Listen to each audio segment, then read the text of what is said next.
উপলক্ষে এবং আরো রাস্তার উপলক্ষে আয়োজিত আজকের এই সমাবেশে সম্মানিত সভাপতি, আপনাদের ভাঙ্গা সদরপুর চরপদ্দর্শন ইউনিয়নের অত্যন্ত পরিচিত মুখ, জনপ্রিয় নেতা, আমাদের আওয়ামী লীগের নেতা, প্রেসিডিয়াম সদস্য, সিনিয়র প্রেসিডিয়াম সদস্য কাজী জাফরুল্লাহ সাহেব উপস্থিত আছেন। এখানে আওয়ামী লীগ, যুবলীগ, স্বেচ্ছাসেবক লীগ, ছাত্রলীগের নেতৃবৃন্দ, জেলা প্রশাসক উপস্থিত, পুলিশ সুপার মহোদয় উপস্থিত, আমার মা ও বোনেরা এবং সুধীবৃন্দ, আসসালামু আলাইকুম।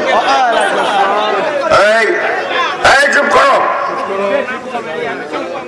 বসতে যাও।